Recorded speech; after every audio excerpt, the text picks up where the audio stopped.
Hey, Mark Bossard here from Top Local Lead Generation.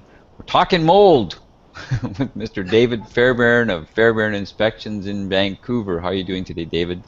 I'm good, Mark. Just as excited as you are about talking about mold. So, So, toxic black mold, myths and facts. So, what are the myths and facts about toxic black mold? toxic black mold. We've talked about it before, Mark. You hear about it in the news, you see it on TV. Toxic black mold. Everyone's scared of it. Nobody wants it in their house. But what is it?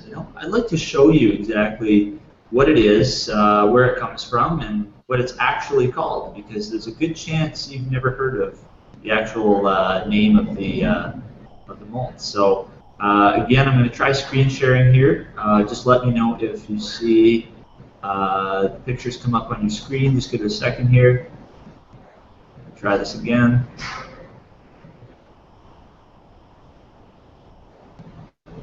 Okay, in about 3 seconds you should see the photo come up on the screen. Do you see that?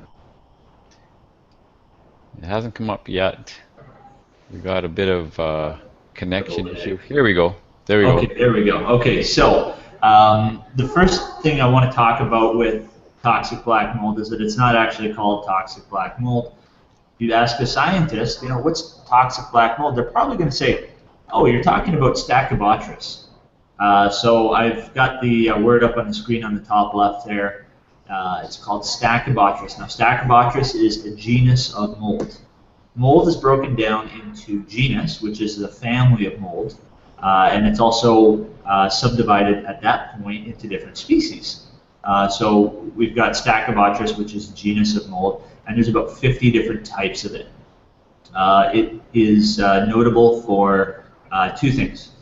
It's extremely slimy and grows in extremely wet conditions. So if we see Stachybotrys in a home, usually we have a fairly major moisture problem. It's not just a little bit of shower mold. We're talking about floods, huge roof leaks, massive, ventilation problems, grow-ups, things like that are actually going to cause this to grow. So this is the worst of the worst. There's 50 different types of it, and the one that we're talking about today in particular that is called toxic black mold by the media is called S. chartarum, and the S stands for Stachybotrys. So Stachybotrys is the genus, and Chartarum is the species. It's this particular type of mold that has a very bad reputation in homes. So S. chartarum, extremely slimy. It is black. In some cases, it's actually not black. I've seen it where it is sort of a fuzzy gray color. It also shows up blue sometimes. This picture was taken in Surrey. It's a shed that was leaking for about 15 years, and they closed the doors and sealed it all up. And we can see the amount of heavy visible growth growing in the OSB sheathing on the ceiling. Okay, so this came back as S. chartarum.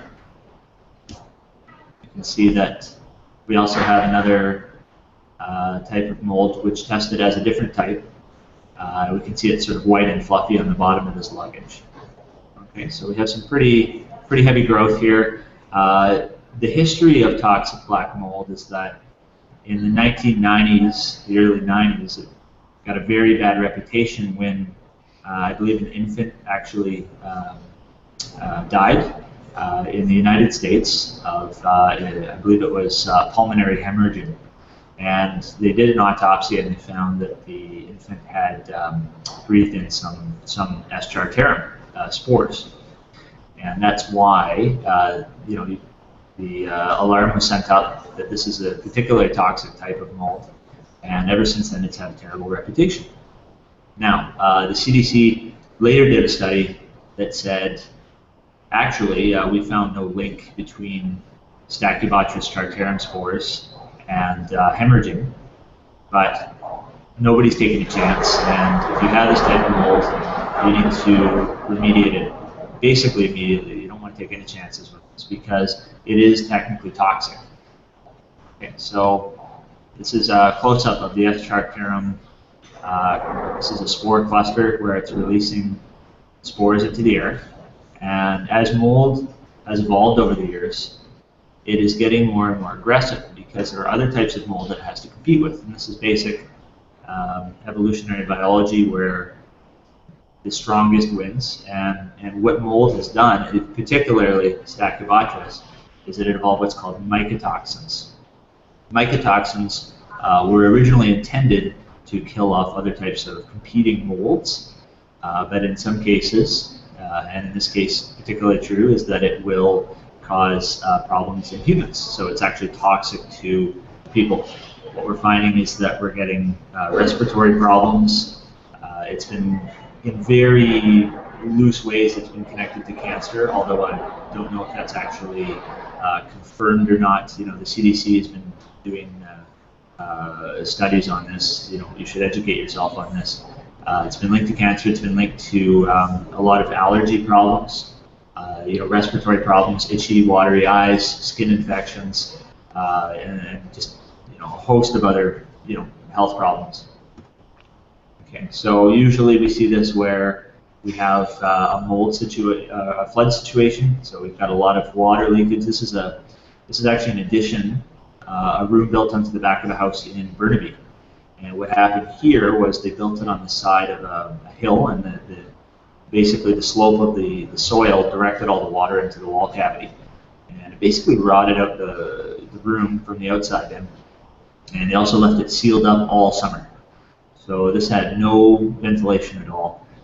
Mold like this really thrives in very stale, damp air. And this is what the conditions that we actually created in this home were perfect for Stachybotrys growth. We can see the amount of damage to the drywall sort of at the top center of the picture, where it's taken, you know, deep roots. And I mean, the drywall was so soft you could just push your finger right through it. So at this point, we need a full remediation done. Now, when we talk about remediation, we're talking about a couple things. You know, if you hire a contractor who's not familiar with mold, they may just go and remove the visible mold, but they might not completely remove, you know, the source of the moisture. They might not remove the invisible mold, and they may not do a job that will last a long time. So you have to be very, very careful once you see this, especially if you test it and it comes back as Stachybotrys, that you call a mold remediation company who is certified and has a lot of experience with dealing with this. So the answer is, now normally I say, okay, you know, if you have a bit of you know, mold growth in one spot, you're going to want to remove it with a store-bought product.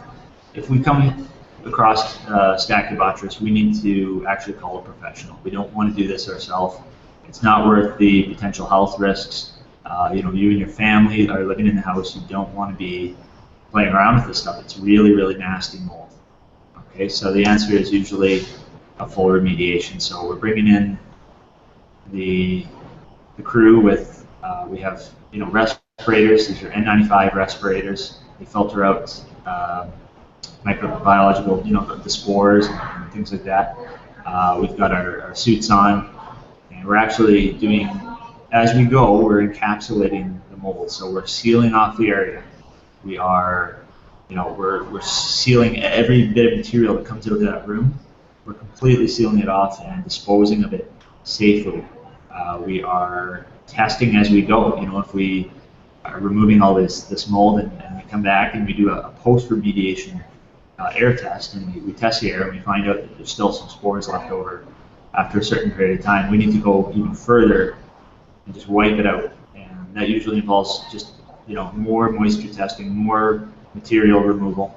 So in many cases, you're actually removing a good section of the building to replace it. And in some cases, it is treatable with certain products that usually at this point, you know, these are professional products that you're not going to find at a hardware store. You're going to, you know, you're going to have this company come in and do it properly. Okay, so that's basically what we're going to do with Stachybotrys, and that's sort of an introduction to this material. So, you know, just sort of drive the point home. If you have this material, get it tested.